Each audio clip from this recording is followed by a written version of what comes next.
अस्सलाम वालेकुम। आज हम Oxford modern English book one का एक यूनिट देखने जा रहे हैं जो कि एक पोएम है ऑफ टू द ज़ू। और मैं MSCS लर्निंग फैसिलिटेशन सेंटर की तरफ से फ़ारूक हूँ। जैसे कि मैं हमेशा आपसे कहता हूँ कि कोई भी लेसन या पोएम की वीडियो देखने से पहले उसके डिफ़िकल्ट वर्ड्स को अंडरलाइन कर लिया करें और उसकी मीनिंग डिक्शनरी से निकाल लिया करें। इससे क्या होगा कि आपकी डिक्शनरी देखने की स्किल्स इम्प्रूव होंगी, जो कि बहुत इम्पॉर्टेंट है।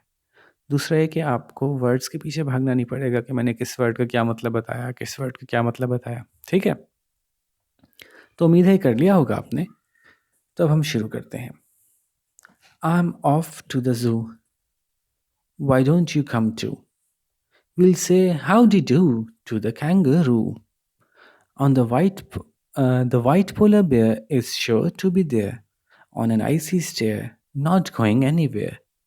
I hope that the bat's not looking too fat, and the Bombay cat's not wearing a hat. It's fun, come with me, and you're sure to see a great chimpanzee up a mango tree. There's lots at the zoo to see and to do, so buckle your shoe and let's join the queue. तो ये तो उसकी reading थी। अब इसकी understanding देख लेते हैं। I am off to the zoo, मैं तो ज़ू को चला। Why don't you come too, तुम भी क्यों नहीं साथ चलते? We'll say howdy do to the kangaroo, हम कैंगरू से हाउ डी डू कहेंगे। हाउ डी डू मतलब हेलो हाउ आर यू या हाउ डू यू डू, ठीक है, यानी उसको ग्रीट करेंगे कैसे हैं आप। तो हम कैंगरू से कहेंगे आप कैसे हैं। The white polar bear is sure to be there, बड़ा यकीनी बात है कि जो वाइट पोलर बेयर है वो भी वहाँ होगा। वाइट पोलर बेयर बड़ी रेयर एनिमल है और वो बहुत ठंडे इलाकों में रहता है, आम जगहों पे नहीं पाया जाता। तो वाइट पोलर बेयर को अगर किसी ज़ू में रखना होता है ना, तो उस जगह को अच्छा खासा चिल रखना पड़ता है। तो इसलिए आगे बता रहे हैं, on an icy stair not going anywhere, एक बर्फीली सी सीढ़ियों पे बैठा होगा, लेटा होगा और कहीं इधर उधर जा नहीं रहा होगा, पड़ा होगा खाली सुस्त सा। आमतौर पे जब बेयर्स जो हैं वो ज़ूज़ में होते हैं ना, तो वो ऐसा होता है कि वो थोड़े सुस्त से पड़े होते हैं, बस अपने काम से काम रखते हैं, खाते हैं पीते हैं और सो जाते हैं। तो the white polar bear is sure to be there, यकीनी बात है कि वाइट पोलर बेयर भी वहाँ होगा। On an icy stair not going anywhere, एक बर्फीली सी सीढ़ियों पर और कहीं जा नहीं रहा होगा। I hope that the bats not looking to fat, bats चमगादड़ें, मुझे उम्मीद है कि चमगादड़ें ज़्यादा मोटी नहीं लग रही होंगी। And the Bombay cats not wearing a hat, अब ये मजाक किया इन्होंने, कैट हैट नहीं वेयर करती, लेकिन अक्सर लतीफ़ों में और कहानियों में कहीं कहीं आ जाता है ना कि एक बिल्ली थी जो हैट पहनी हुई थी। तो मुझे उम्मीद है कि बॉम्बे कैट जो है वो कोई हैट नहीं पहने हुई होगी। बॉम्बे कैट एक ख़ास तरह की बिल्ली होती है जिसका काला सा फर होता है। It's fun, come with me, you are sure to see, बड़ा मज़ा आएगा मेरे साथ चलो, बड़ा यकीनी है कि तुम देखोगे अ ग्रेट चिंपैंजी, एक बड़ा ज़बरदस्त सा चिंपैंजी। अब मैंगो ट्री, एक आम के दरख्त पे चढ़ा हुआ होगा। This lots at the zoo to see and do, zoo में देखने और करने के लिए बहुत कुछ है, देखने और करने के लिए बहुत कुछ होगा। सो बकल योर शू, तो ज़रा अपने जूते टाइट करके बांध लो। And let's join the queue, और चलो अब जाके उस क्यू में लाइन में खड़े हो जाते हैं जहाँ पे के टिकट मिलते हैं। ठीक है जी। तो ये एक छोटी सी आसान सी अच्छी सी पोम थी।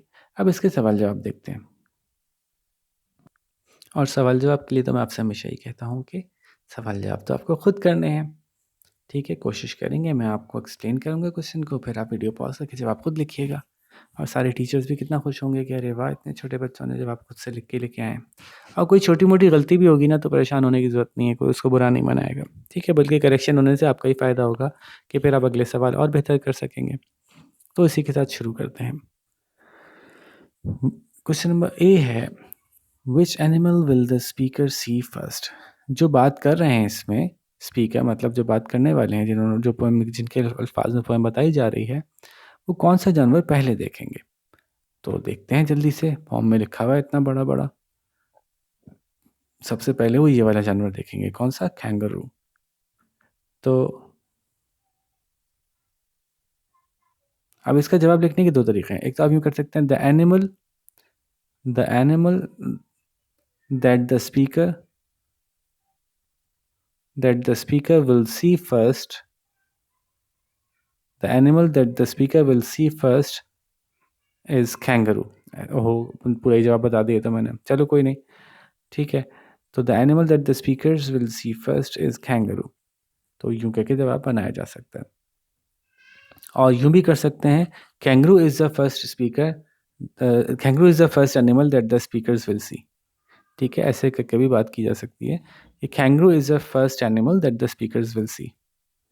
अच्छा जी, अब नेक्स्ट क्वेश्चन देखते हैं। Where will the polar bear be? Polar bear कहाँ होगा? तो जब आप कैसे लिखेंगे, the will be polar bear होगा कहाँ? कहाँ होगा ज़रा देखते हैं जल्दी से। The polar bear will be here. ठीक है, वो बर्फीली सीढ़ियों पे होगा। तो आप कैसे लिखेंगे, वो यहाँ लिखा हुआ ही है पहले से, तो बहुत ही आसान हो गया अब तो जवाब। तो वो the polar bear will be on, और ऐसे करके कंप्लीट कर दीजिएगा इस जवाब को। ठीक है, आप शाबाश जवाब लिखिए, फिर हम अगले सवाल पे चलते हैं। What will they find on a tree? उनको दरख्त पे क्या मिलेगा? तो जवाब लिखेंगे, they will find a dash on a tree. They will find a dash on a tree. ठीक है, वो अ डैश में क्या आएगा, दरख्त पे कौन चढ़ा हुआ होगा, याद है ना आपको? तो वो लिख दीजिए यहाँ पे। ठीक है, इसको कंप्लीट कीजिए पॉज करके, फिर हम आगे चलते हैं। What does the speaker hope? Speaker किस चीज़ की होप कर रहा है, कर रही है? तो देखिए, ये देखिए, द स्पीकर होप्स क्या, दैट, ये पूरा का पूरा देखें, ये बात लिखी है कि चमगादड़ कोई ज़्यादा मोटी नहीं लग रही होगी, मुझे उम्मीद है कि, ठीक है, ज़्यादा कोई उसने ज़्यादा मोटी नहीं हो गई होगी। तो ये बात एग्जैक्टली ऐसे ही यहाँ लिखनी है कि द स्पीकर होप्स, ये डज की वजह से ना ये होप्स हो जाएगा। द स्पीकर होप्स, और फिर आगे दैट, और आगे लिख दीजिएगा जो वो होप कर रही है या कर रहा है। ठीक है, चमगादड़ के बारे में जो जुमला था। अब इसका जवाब लिखिए शाबाश, फिर हम अगले पे चलते हैं। Question number E, have you been to a zoo, what did you see? अब ये पूरा आपने अपने हिसाब से लिखना है। तो आपको जवाब ऐसा देना है कि yes I have been to a zoo. अगर आप कभी नहीं गए ना, तो भी आपको जवाब ऐसा ही देना चाहिए कि yes I have been to a zoo, और कुछ जानवरों के बारे में लिख दीजिएगा। और उसका बहुत आसान सा तरीका ये है कि यूट्यूब लगाइए और उस पर किसी भी ज़ू का नाम लिखिए और देख लीजिए ज़ू में क्या क्या चीज़ें होती हैं। अगर आप कभी खुद ज़ू नहीं गए, तो आप ज़ू में होने वाली चीज़ों को यूट्यूब पे देख सकते हैं, और फिर जो चीज़ें देखी हैं उनके बारे में छोटे छोटे से तीन चार जुमले, 5 जुमले लिख दीजिएगा। तो इसमें कुछ सही और कुछ गलत नहीं है, बस आपने लिखना है yes I have been to a zoo, या अगर आप खुद नहीं गए तो आप लिखेंगे yes I have seen a zoo on YouTube, और फिर उसके बारे में आप लिख दीजिएगा मैंने ये देखा, I saw a dash, I saw a dash, I saw a tiger that was so huge, it was roaring and I was scared of it. इस तरह के मुख्तलिफ 2-3 जानवरों के बारे में 3-3, 2-2, 3-3 लाइनें लिख दीजिएगा। तो बनेगा थोड़ा-सा बड़ा जवाब, लेकिन मज़ेदार सा जवाब बनेगा। ठीक है? तो यूँ हमने सारे सवाल देख लिए इसके, इतने आसान से थे, है ना भाई? देखें, आपने सारे सवाल खुद ही कर लिए, कितना ईज़ी था।